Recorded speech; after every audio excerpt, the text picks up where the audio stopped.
오늘 저희가 함께 나눌 주의 말씀은 무엇이든 둥글게 만드는 그리스도인 또는 이런 삶, 이런 제목을 갖고 하나님의 말씀을 함께 나누겠습니다. 말씀을 증언합니다. 성경 언어인 헬라어 속에서 이 경건이란 말이 있습니다. 이 경건의 말 뜻의 헬라어의 그 표성은 바로 유세베이아입니다. 그 뜻은 올바르게 선택하다, 바르게 선택하다. 즉 경건은 선택과 연관되어 있다는 사실을 그들은 알고 있었습니다. 누가 제게 묻더라고요. 사람 볼 때 어디 봅니까? 물론 얼굴 보지요. 그런데 저는 다르게 말했습니다. 나는 사람 볼 때 얼굴도 보지만 선택을 본다. 그의 선택은 많은 걸 증명하는 거예요. 즉 그가 어떤 삶을 추구하는 것인가에 대한 것이 선택에 담겨 있습니다. 또 그가 어떤 가치를 귀히 여기는가, 그 내용물이 선택에 담겨 있다는 것입니다. 무슨 말입니까? 여러분, 우리 9은 어디 있느냐 이 사건을 알잖아요. 10명 나한 자가 동시에 주님을 찾아왔어요. 그 당시에 나한 자라는 것은 이른바 사회에서 불가촉 천민, 만져도 더러워질 만큼 부정한 존재였거든요. 그래서 사회에서 추방을 했고 그들은 윗옷을 벗었고 그리고 머리를 풀었고 모든 사회활동이 금지가 된 이른바 버림받은 백성이었습니다. 이런 10사람이 삶에 대한 절망을 극복을 하고 주님을 찾아왔다는 겁니다. 그래서 10명이 죽기 나와서 날 도와달라고 도움을 청할 때 주는 안수도 없이 바로 말씀을 주었습니다. 지금 마을에 들어가서 제자한테 내 몸을 보이라고. 여러분, 문둥병 환자는 마을에 들어갈 수가 없잖아요. 추방당한 존재니까. 이런 육체병을 끌어안고 마을에 입성을 하면 제자는 당도 전에 돌로 맞아 사망을 하는 겁니다. 그런 위험한 것을 명령하신 거예요. 이런데 10명은 갔다는 겁니다. 안수받고 병 낫고 라는 게 아니라는 거예요. 육체의 병을 안고 마을에 들어갔던 말은 믿음이 그 속에 포함되어 있다는 말 아니겠습니까? 근데 성경 말하죠. 가다가 5명 병이 나았다고. 이때 선택이 갈라지는 거예요. 나머지 9명은 그냥 걸어갔습니다. 마을로 입성해서 제장을 찾아갔겠죠. 한 명은 돌아왔다는 거예요. 왜 돌아왔습니까? 예수의 발 앞에 엎드려 감사하려고. 여러분, 10명의 나은 자의 선택이 구별되지 않습니까? 그냥 간 자와 돌아와서 감사한 자들. 그러면 돌아온 자에게 뭘 보는 것입니까? 돌아오지 않고 그냥 직진한 자에게 뭘 받습니까? 한 사람은 감사가 삶의 가치였구나. 고마움을 알고 돌아와서 살해했구나. 한 사람은 은혜 입었지만 망각을 하고 제 길을 걸었구나. 이 선택에서 그 삶의 가치가 증명되는 것이 아니겠습니까? 노아 사건을 알잖아요. 성경은 증언했습니다. 노아 당시에 하나님은 두 가지를 목격을 했어요. 첫째, 뭘 목격을 했습니까? 인간 죄악이 이 땅에 관영했다. 그 죄의 포화 상태를 말하는 거죠. 두 번째는 인간의 생각이 어릴 때부터 항상 악했던 걸 봤다는 거예요. 심판을 결심했습니다. 그리고 마지막에 노아를 택해서 방주를 건립을 했잖아요. 그런데 하나님께서는 놀라운 유효기간을 두었다는 거죠. 인간에게 120년간 기회를 줬다는 거예요. 이 말은 방주를 지을 때 사실 주의 권능이라는 것은 1년 되면 방주 가능할 것인데 120년을 방주 짓는 기간을 줬다는 거예요. 이 말은 120년간 방주를 짓고 있으면 사람들이 물어볼 거 아니겠습니까? 노아에 왜 배를 짓느냐고, 왜 배를 건조하느냐고. 그러면 설명을 했겠지요. 우리 죄가 깊어서 아버지의 분노가 임계점에 다다라서 이 땅을 심판할 거야. 이러니까 방주를 지어서 우리 홍수에 피해서 심판해서 살자. 이걸 들을 기회가 120년인 거예요. 그러면 선택이잖아요. 그런데 노아 가족에는 아무도 그 배에 승선 안 했다는 거죠. 그러면 배에 올라가는 선택했던 노아 가족과 올라감을 고비했던 선택했던 바로 일반 백성 바라볼 때 뭘 느끼는 거예요? 선택, 즉 승선을 거부한 대부분의 백성은 여호와를 무시했고 심판을 경시했다는 겁니다. 올라간 백성은요, 눈에 안 보이는 여호와지만은 여호와를 좋아한 것이 아니겠습니까? 이러니까 모든 선택은 단순한 고름이 아닌 거예요. 초이스가 아니란 말이에요. 모든 선택은 그가 어떤 자임을 증명하는 측정된 도구라는 것을 알 것이 아니겠습니까? 또 볼까요, 여러분들? 다윗은 권력을 잡은 다음에 법궤를 찾아왔잖아요. 사울왕은 권력을 잡은 다음에 3,000만 영병을 교육해서 권력을 공고했잖아요. 그러면 똑같은 권력을 잡았지만 한 사람의 선택은 여호와가 기뻐하는 법궤를 찾아오는 것, 한 사람은 내 영광의 영을 위한 권력 구축하는 것들, 선택이 다르잖아요. 이러니까 사울의 선택은 날 위한 것이었고 나의 선택은 하나님의 선택이 아니었겠습니까? 이런데 선택의 그 인격과 아무런 관계가 없다는 것입니까? 전 가끔 느껴봅니다. 따르겠습니까? 사울의 집과 다윗의 집 사이에 전쟁의 오래매 사울의 집은 점점 약해져 가고 다윗의 집은 점점 강하여 갔더라. 왜 그러겠습니까? 점점 강한 이유가 뭐예요, 여러분들? 하나님을 늘 선택했던 다윗의 삶을 보신 아버지의 보상과 선물이 아니었겠습니까? 오늘 이것을 보기를 원합니다. 이제 우리는 거듭난 성도가 되었습니다. 우리는 주께서 말씀하신 네 가지 신분, 너희는 택하신 족속이요 거룩한 나라요 왕 같은 제상이요 그의 손에 백성이 있단 말이에요. 우리의 신분이 예수 안에서 바뀌었다면 주는 물어보시는 것입니다. 너 어떤 선택을 할래? 이제 어떤 선택을 통해서 네가 내 아들됨을, 네가 내 백성됨을, 그리고 네가 내 지라됨을 증명하시기라 물어본다면 우리는 선택을 하나님께 보여줄 의무가 있다는 겁니다. 전 이 질문을 하나님께 받았습니다. 근래 하나님께 엎드려 기도하면서 제가 비록 목회자지만은 제 근본은 성도 아닙니까? 이런 까닭에 제가 어떤 모습을, 어떤 선택을 할 경우에 하나님께서 저를 받으실까 하고 기도할 때 제 성령께서 마음에 감동을 준 단어가 바로 오늘 본문인 것이에요. 모든 것을 둥글게 만드는 인격체가 되거라. 모든 것을 둥글게 만드는 사람. 굉장히 중요한 단어예요. 안토니오 가우디라는 스페인 건축가는 이런 말씀을 남겨주었어요. 인간은 직선을 만들지만 자연은 곡선을 만든다. 여러분, 둥글다는 것은 뭐예요? 전 가끔 느껴봅니다. 세상에 아름다운 것이 다 둥글어요, 여러분들. 둥근 것이 아름다운 거예요. 보겠습니까?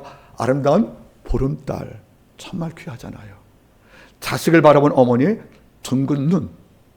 또 연인이 서로 끌어할 때, 포옹할 때 둥근 팔들. 세상 모든 것은 둥근 게 아름다운 것이 아니겠습니까? 근데 역설적인 말이 있어요. 따라하세요. 뾰족한 것은 전부 위험하다. 칼, 창, 송곳, 더 총알들. 이게 뭐 뾰족하지 않습니까? 이게 뭘 느끼냐면 왜 우리가 모든 것을 둥글게 만들 필요가 있는 것이냐면 지금은 싸움 사회잖아요. 팔꿈치 사회. 남을 치고 내가 올라가는 이런 경쟁 사회, 정글 사회인데 이런 사회에서 우리가 뾰족해질 수밖에 없다는 거예요. 내가 창에 대야 남을 찌를 것이고 내가 칼에 대야 내 이익을 탐내 모든 자의 몸을 뺄 것인가. 이 시간에 전쟁 문화된 것이 아니겠어요. 그러니까 우리가 뭘 느끼냐면 뾰족할 때 우리의 인격이 날카롭고 너무 뾰족하면 우리 곁에 화평을 맞을 수가 없다는 거예요. 또 어떤 분들은요 둥글둥글해요. 그가 있으면 싸우다가도 화목이 되는 거예요. 그가 있으면 분노와 혈기로서 우리의 감정이 폭발될 때도 그가 내 곁에 와서 나를 손잡아주면 진정되어지고 우리 마음속에 평안이 온단 말이에요. 그러면 이렇게 만드는 자를 바라볼 때 공통적인 특성이 있는 거예요. 영성과 품성이 참으로 둥글둥글하다는 거예요. 모난 데가 없고 묻어나고 자주 따스한 사람을 볼 수가 있다는 것이 아니겠습니까? 이런 가운데 심장이 따스한 자가 둥글둥글할 것이고 이런 자의 곁에 모든 자에게 주의 나라가 임하는 영광의 도구로 쓰임받을 것이 아니겠냐, 그런 말 아니겠습니까? 오늘 이 부분을 함께 나누기를 원합니다. 자, 그런데 둥글게 만드는 사람, 제 봇 가운데 장애인 목회하는 분이 계십니다. 어디도 제가 이제 뵀죠, 여러분들. 참 이 친구는 참 제가 부러워요. 23살부터 머리가 벗겨지어서 어릴 때부터 노인이었던 그 친구였는데 항상 그 친구는 모든 것을 둥글게 바라봐요. 뭘 한 소리 들어도 둥글게 이야기를 해요. 감정 상할 만큼 대시를 받고 대미를 입어도 항상 얼굴 표정은 둥글어요. 저 같은 경우는 성령 충만이 1년 뒤에 받으셨는 성격을 그냥 자꾸 태어났다는 뜻이에요. 너무도 부러운 거예요. 그러니까 그 아이와 함께 있으면 누구 흉볼 일도 누구 찌를 일도 별거 발생하지 않는 거예요.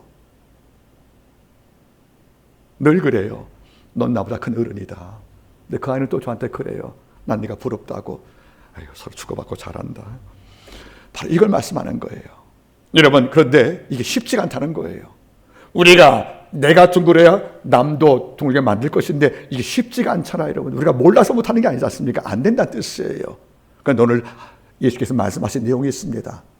우리가 제자라면 이 땅을 살 때 세상을 화목에 만들 둥글체라면 오늘 몇 가지 말씀을 통해서 우리가 둥글게 될 영적 요소를 발견할 수가 있다는 거 아니겠습니까?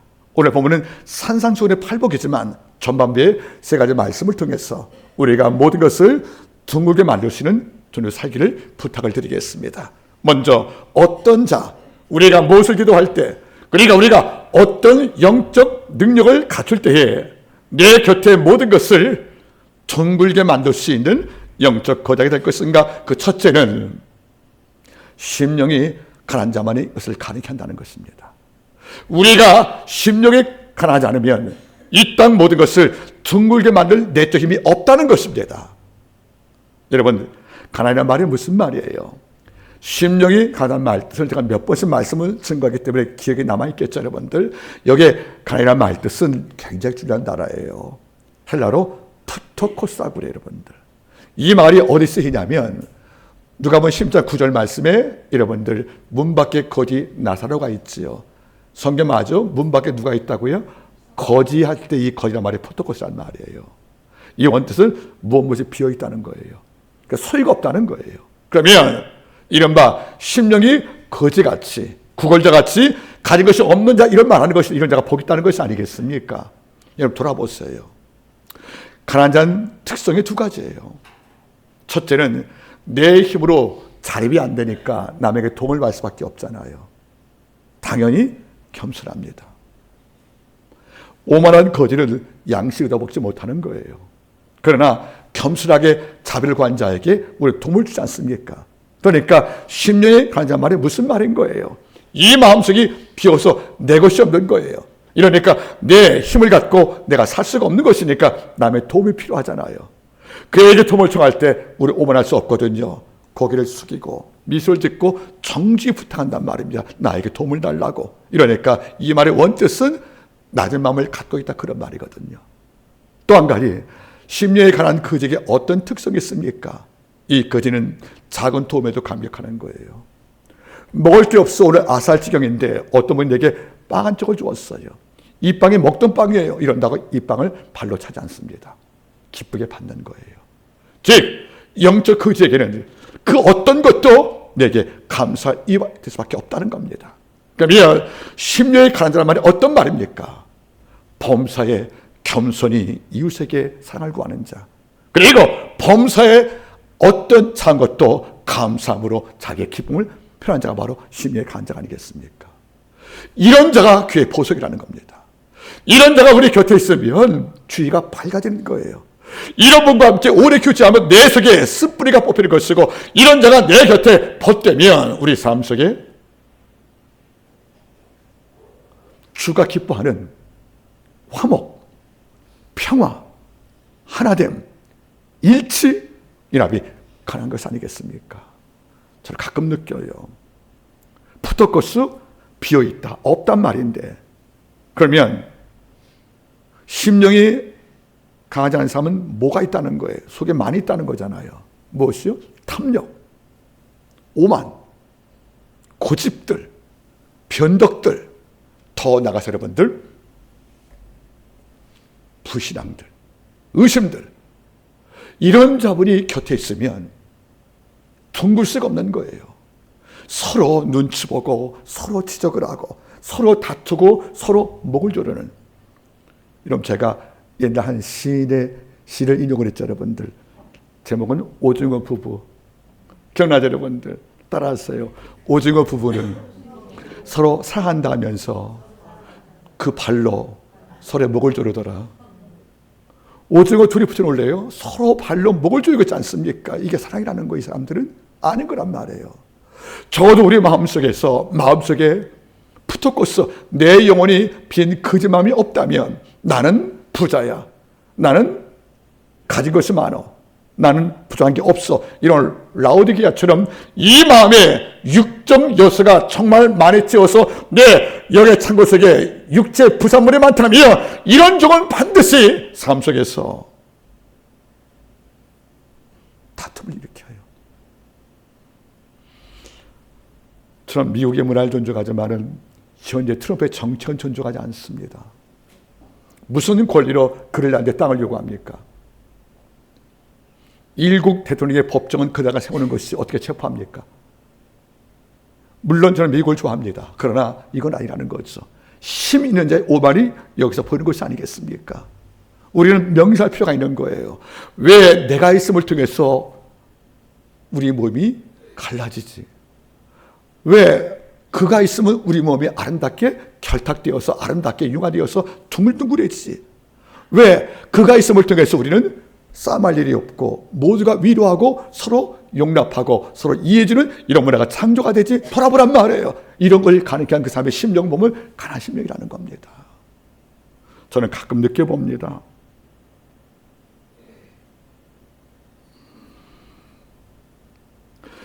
왜 주님 곁에 세리, 창기, 고아, 과부가 몰려왔을까?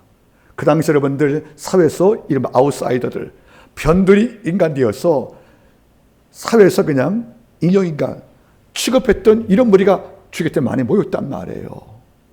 그런데 바리새인 곁에는 아무도 모이지 않은 거예요.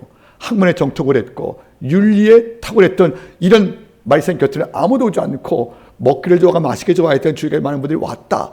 그 이유가 뭐라는 것 같습니까, 여러분들? 존 칼빈은 이렇게 말했어요.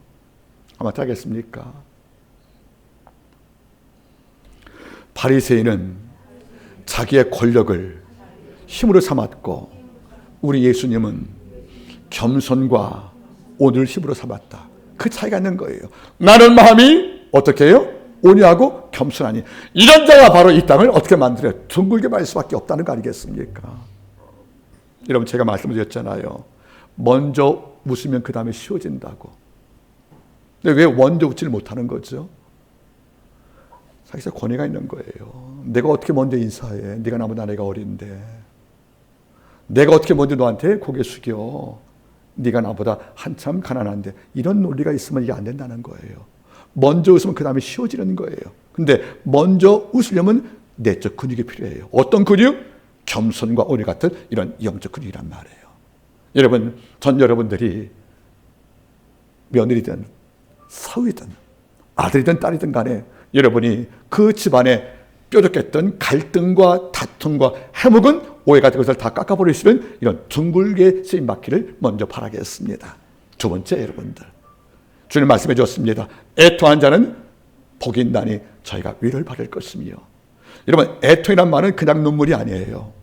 여기 쓰는 펜툰테사 말 뜻은 죽은 자식을 가슴에 묻고 우는 아버지의 통곡을 말하는 거예요. 이러니까 펜툰테사 말을 번역한 애통이란 말은 슬픔의 극단을 말하는 거예요. 더 이상 슬퍼할 수 없는 만큼 치열한 고통을 말하는 것입니다. 이런 자가 복이 있다는 거예요, 여러분들. 왜 그럴까, 여러분들? 여러분, 자기의 못남 때문에 울어봤어요? 자기가 잘났다고 생각하는 분은 울질 않아요. 회개할 것도 없으니까. 그런데 전 나이가 들어가면서 하나 느끼는 감정이 있어요. 그래, 혼자서 강해질 수는 없구나. 누군가 충고도 하고 누가 어울리면서 깎이기도 하고 하나님의 방법까지 실패도 있는데 실패와 패배를 통해서 내 갖고 있던 그 실력이 증명될 경우에 내가 이거밖에 안 되는구나 하고 가슴이 너무 아파서 엎을 때가 있잖아요.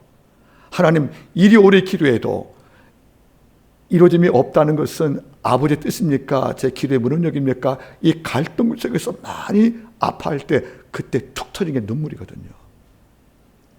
여러분은 제 눈물 봤어요? 제가 언제 우시는지? 못 봤잖아요, 여러분들. 저는 울 때가 있어요. 내 안에 생명을 살릴 능력이 이렇게 없는가 하는 이런 괴리감 때문에 울 때가 있고요. 하나님의 말씀을 증거할 때 어떤 변화도 없는 이 땅 현실을 바라볼 때 내 마음속에서 알 수 없는 슬픔이 끓어오른단 말이에요. 이걸 끌어안고 있으면 눈에서 그냥 툭 터지는 것이 뭡니까? 눈물이란 말이에요, 여러분. 이게 바로 애통이거든요. 여러분, 원통과 애통은 달라요. 원통은 억울해서 우는 거예요. 내가 손해봤다고. 애통은 영혼이 아파서 우는 거란 말이에요. 주님, 제가 아버지 앞에 이거밖에 안 됩니까? 제가 당신께 받은 은총과 은혜의 분량은 하늘인데 제가 당신께 드리는 모든 충성은 바를 것도 안 되는 이런 약함 때문에 우는 것이 바로 애통 아니겠습니까? 이러니까 한번 크게 울어본 자의 영혼이 맑아지는 거예요. 열하일기 썼던 여러분들, 모 학자는 첫글이 이런 말이 나와요. 대동강 건너 중국 광야에 처음 들어갈 때 누 앞에 펼쳐진 만주의 넓은 들판을 봤다. 들판을 볼 순간에 아무도 내 곁에 없었다. 이 들판은 내가 크게 울기에 딱 좋은 장소다. 박지원이는 말하는 거예요.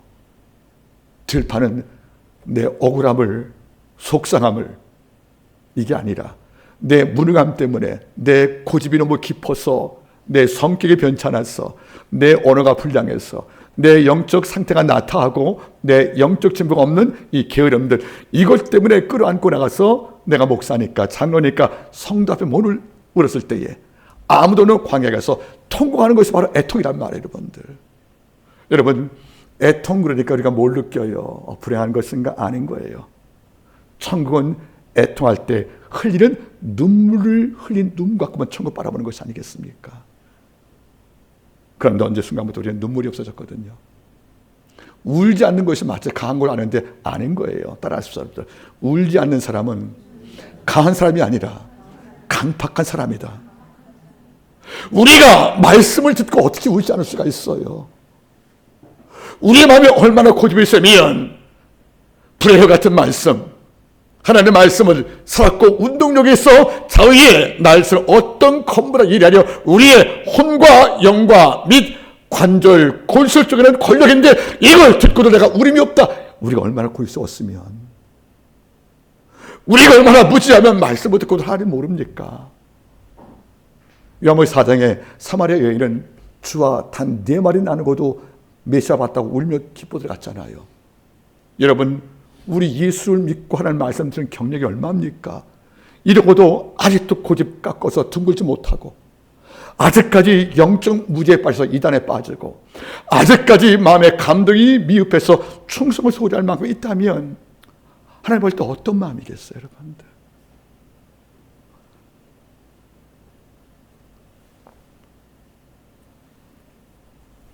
삼손은 아까 기도했지만 자기가 최고인 줄 알았어요. 그래서 여러분들, 이방인과 결혼을 했고 자기 받은 모든 능력을 육체의 쾌락으로 해서 복수에 다 쓴 거예요. 근데 결국 머리가 잘림을 다하고 눈 뽑히고, 여러분들 이방 땅에서 맷돌 돌리는 광대가 되어서 구경거리 전락할 때 그는 비로소 알게 된 거예요. 하나님의 임재가 안 계시면 주가 떠나는 구순가 보다 나는 사사가 아니고 맷돌 돌리는 광대밖에 못 되는 이걸 비로소 안 거예요. 그때 자기 발견한 거죠. 그때 삼손이 마지막에 뭘 기도했다고 여러분들? 여호와여, 이번만 나로 강하게 하사. 그런데 우리말 성경에 이 말밖에 안 나오죠. 주석을 단 랍비 문세는 삼손이 울면서 기도하죠. 그냥 기도한 게 아니래요. 하나님 하면서 눈물이 뚝뚝, 이거 거인이 울면서 기도하되 여호와여, 이번만 나로 강하게 하사. 그 왠지 아십니까? 그때 눈물이 터진 거예요. 이 삼손은 눈 뽑힐 때도 안 울었어요. 머리에 잘림을 체포할 때도 울지 않았거든요. 그런데 언제 울었다는 것입니까? 여호와께 마지막 기도로 능력을 구할 때 아닙니까? 여러분, 우리 언제 울어봤습니까? 울어본 적이 없기 때문에 울자는 마음을 모르는 거예요.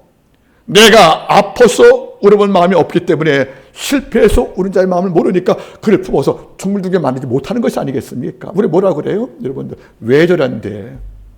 왜 저래? 아니지 않습니까? 왜 그랬을까? 제가 설교했잖아요. 여러분들 애통한 자만이 이 땅을 둥글게 만드는 거예요. 실패도 경험받고 아픔도 경험받고 그리고 인간의 미약함을 알기 때문에 누군가 실수할 때 쉽게 정죄하지 못하고 그래 그럴 수 있어. 나도 그랬거든. 또 울어봤거든. 이러니까 품을 수 있으니까 중고 삶이 가능한 것이 아니겠습니까? 저는 두려운 게 있는 거예요. 제가 어느 순간부터 내 생각이 옳다고 고집 피울까 봐. 겸손의 시작이 뭔지 아세요, 여러분들?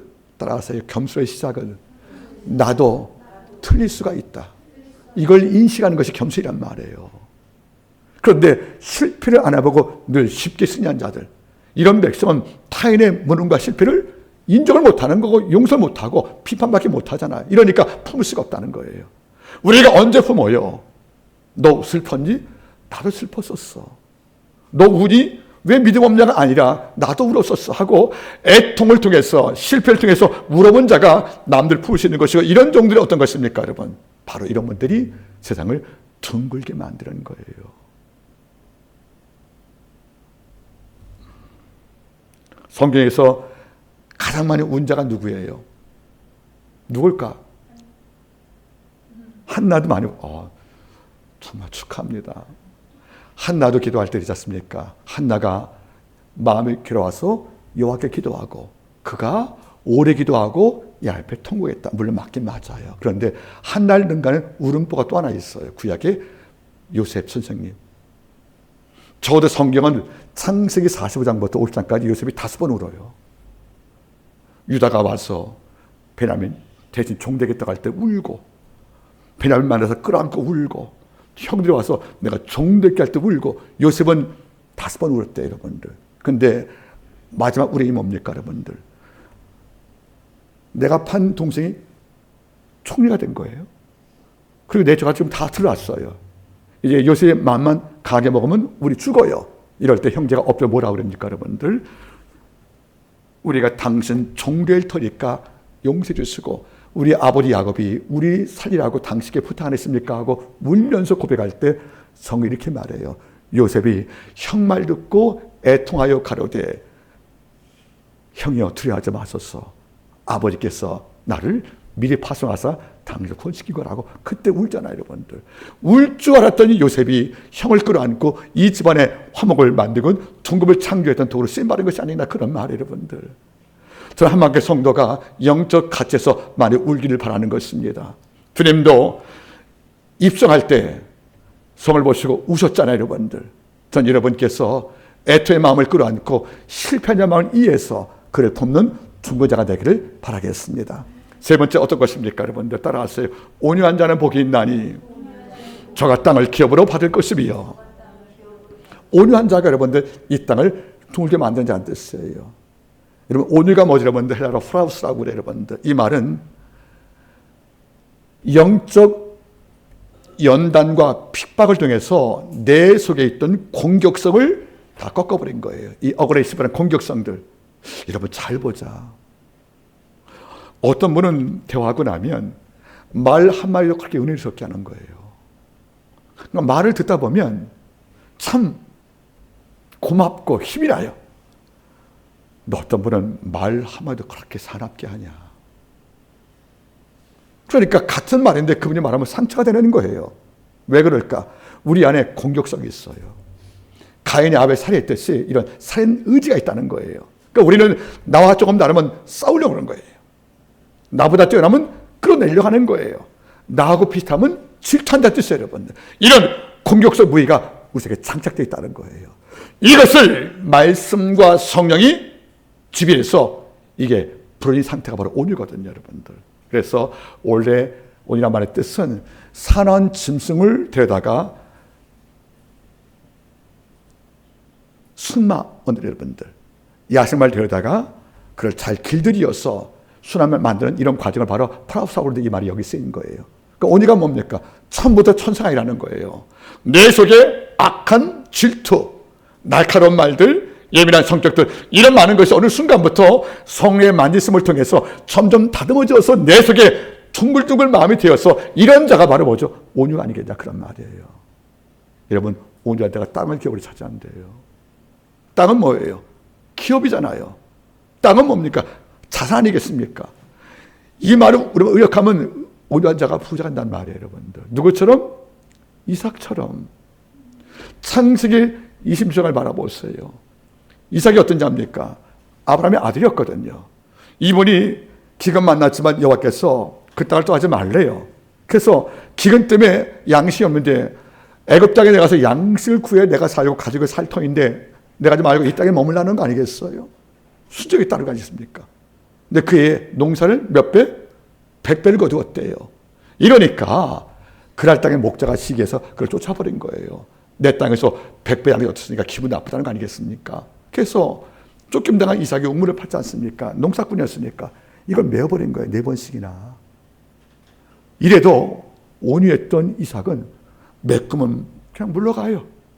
그리고 우물을 메꾼다는 것이 여러분들 생존을 위협하는 것이니까 전쟁 이유 된단 말이에요. 그래서 그럼 칼 들고 싸울 때 그는 칼 버리고 삽으로 땅을 또 파내요. 4번씩 파니까 쫓아왔던 그날 목자들이 스스로 지쳐버린 거예요. 정말 우리가 감당 못한 사람이었다고. 마지막에 우물을 메꿀 때, 마지막에 우물 팔 때 하나님은 르호봇, 내가 네 땅을 넓게 한데 복을 줬지 않습니까? 근데 성경이 이렇게 말해요. 따겠습니까? 야훼께서 이삭에게 복을 주심에 그가 왕성하고 상대하여 마침내 거부가 되더라. 땅을 차지했잖아요. 그러면 어떤 자입니까? 만약 이삭이 내 우물을 메꾸냐고 창 들고 공격을 했으면 여러분 그날 목자와 싸울 때 국가와 싸우는 것인데 이길 수 있겠습니까? 진단 말이에요. 이런데 끝까지 온유함으로 양보할 때 그를 시기해서 울면까지 그들이 와서 뭐라고 그래요? 언약 맺자고 고개 숙이고 복종하잖아요. 결국 화목이 왔지 않습니까?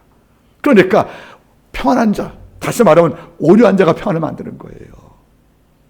여러분 가끔 제가 누구한테 말해요. 따라하실래요, 여러분들?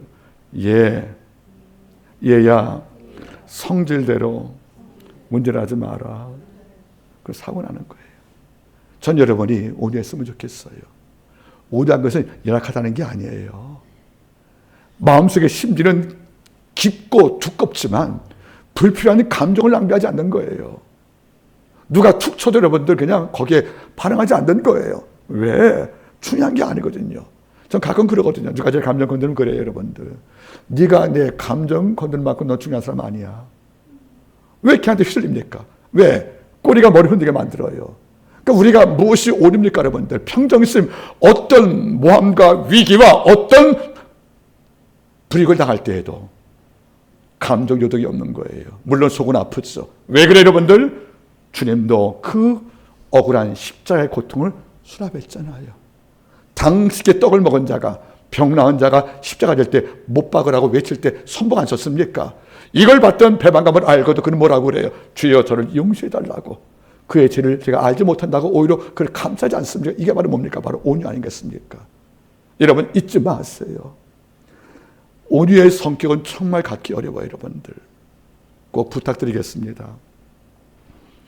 제발 친구, 배우자, 사람 사귈 때 걔는 성격 강한 것 빼놓고는 다 좋아. 그거 아니에요, 여러분들. 성격 나쁜 거는 다 좋아도 안 되는 거예요, 여러분들. 너는 뭐라고 그래요? 그런 성격, 이런 표현은 안 되지. 성격이 모랄 같은데 돈도 많고 인물도 좋고 다 좋아. 그래서 결혼 고민하고 있어. 그럼 여러분들 도시에서 말리기 바라겠습니다. 성격 나쁜 것은 여러분 다 소용없는 거예요, 여러분들. 즉 온유의 감성이 없는 크리스찬을 만날 경우에 우리 수없이 마음에 고통을 당하는 겁니다. 말씀을 제가 정리하기를 원합니다. 현재 이 땅은 전쟁 문화예요. 그리고 힘의 문화입니다. 그리고 폭력 문화이기 때문에 약자가 살 수가 없는 거예요. 하지만 크리스찬들은 다른 삶을 선택을 합니다. 어떤 삶이겠습니까? 우리는 뾰족해야 이기고 뾰족해야 함부로 날 못 대하고 내가 뾰족해야 이 땅에서 날 두려워할 터인데 우리는 둥글둥글을 선택을 합니다. 우리는 가난한 심령으로 범사에 감사할 것이고, 우리는 가난한 심령을 끌어안고 우리는 범사에 하나님께 겸손히 살 것입니다. 이런 자가 내 곁에 모든 환경을 빛된 고개를 만드는 거라는 것입니다. 우리는 애통할 것입니다.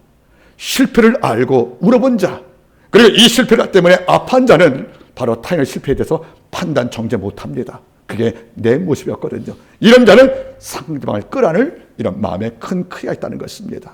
여러분은 온유하셔야 합니다. 꼭 부탁입니다. 짖는 개가 되지 마시고 여러분들 안기는 반려견 되기를 바라겠습니다. 기도하겠습니다. 하나님, 너무도 뾰족합니다. 지식으로 남을 찌르고 권력으로 남을 찌르고, 주여 험한 말들과 날카로운 성격으로 남을 찔러서 카르무나가 지발 이 땅에서 저희는 아버지 하나님이여 아름답게 모든 것을 둥글게 창조할 수 있는 아버지 보름달의 영성을 갖게 도와주옵소서. 우리의 모든 선택이 다른 것이 아닌 하나님이여 나를 통하여 모든 갈등과 반목이 나를 통하여 하나와 일치가 되는 둥글거림을 창조한 백성으로 나를 이끌어달라는 선택의 기도가 우리 성도에게 있기를 간절히 소망하며 모든 말씀을 예수님의 이름으로 기도 드리옵나이다. 아멘.